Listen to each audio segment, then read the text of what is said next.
Assalamualaikum warahmatullahi wabarakatuh. Perkenalkan, nama saya Mega Julianti, NIM saya I1B1200226.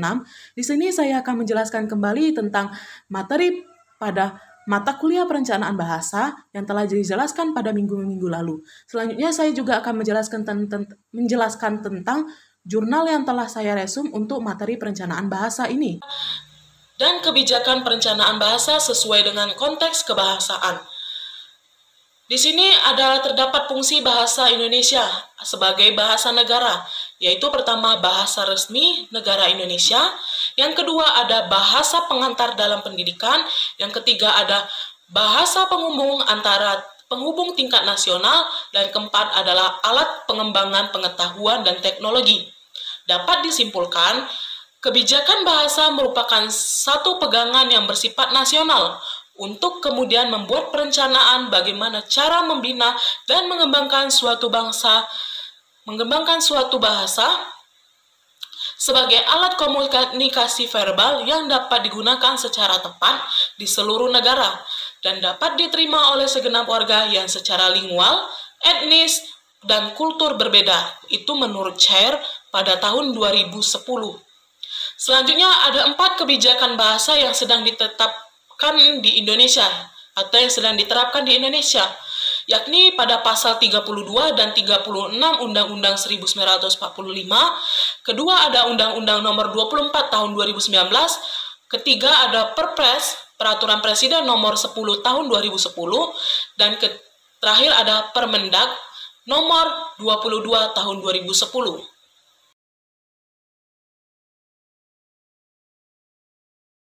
Prinsip kebahasaan dan konteks. Modernisasi bahasa adalah suatu perubahan bahasa yang dari belum maju berubah ke arah yang lebih maju lagi. Bahasa Indonesia sebagai bahasa Indonesia nasional memiliki fungsi-fungsi sebagai berikut, yaitu satu ada lambang kebanggaan nasional, kedua ada lambang identitas atau ciri kepribadian nasional, ketiga ada alat penyatuan berbagai masyarakat yang berbeda latar belakang, sosial, dan budayanya. Keempat atau terakhir ada latar belakang bahasanya ke dalam kesatuan kebangsaan Indonesia. Dan alat penghubung komunikasi antar daerah dan atau antar budaya.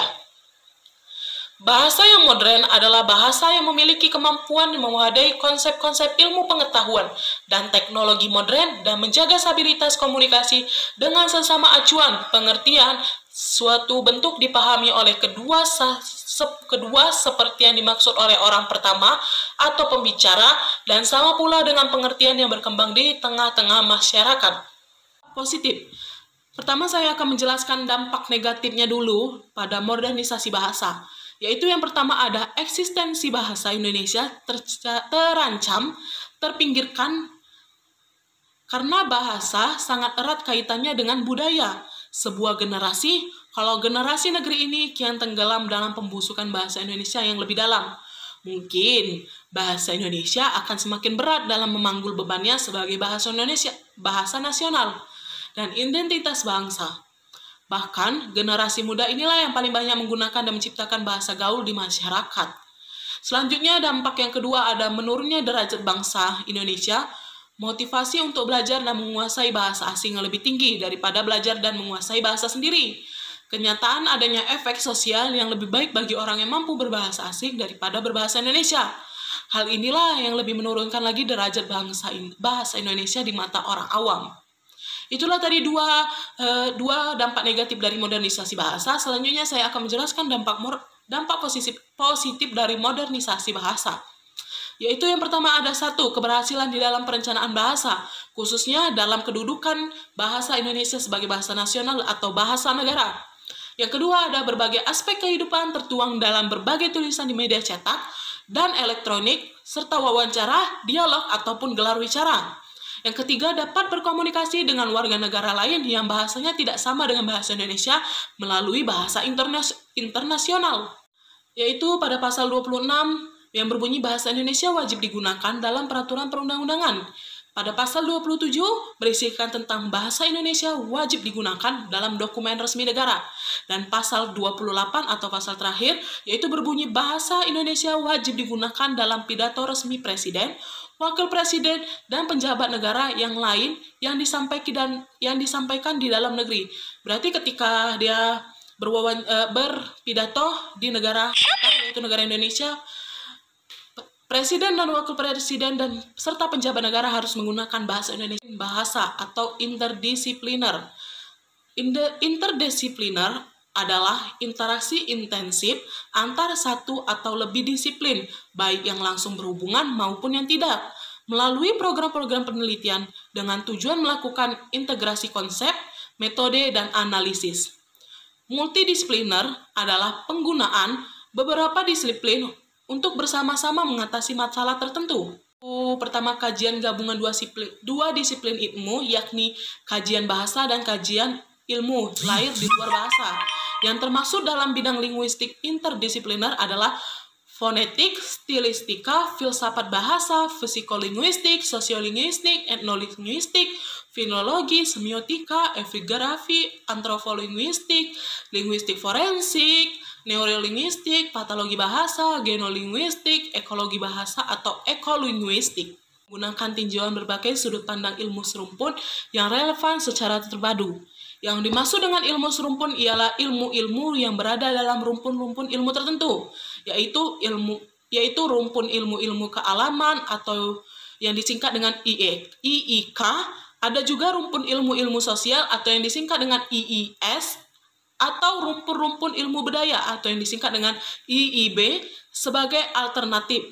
Ilmu yang relevan maksudnya adalah ilmu-ilmu yang cocok digunakan dalam pemecahan suatu masalah. Adapun istilah terpadu yang dimaksud yaitu ilmu-ilmu yang digunakan dalam pemecahan suatu masalah melalui pendekatan ini terjalin satu sama lain secara tersirat atau implisit, merupakan sebuah kebetulan atau kesatuan pembahasan atau uraian yang termasuk dalam setiap sub-sub uraiannya. Kalau pembahasan atau uraian itu tersendiri atas sub-sub uraian. Ciri pokok atau kata kunci dari pendekatan indisipliner yaitu terpadu antara ilmu dalam rumpun ilmu yang sama atau terpadunya itu. Konsep interdisipliner merupakan yang berakar dari teori-teori, misalnya teori Plato, Kant, Hegel, dan Aristoteles. Itu menurut Klein pada tahun 1990 dan menurut Adi tahun 1998. Sebagian ahli yang lain juga mengatakan bahwa konsep interdisipliner ini merupakan fenomena abad ke-20 dengan adanya pembaharuan dalam dunia pendidikan, penelitian terapan, kegiatan yang menyeberang dari batasan-batasan disiplin tertentu. Meskipun ide dasar dari yang dikatakan tua, istilah interdisipliner ini baru muncul pada abad ke-20 menurut Klein pada tahun 1990.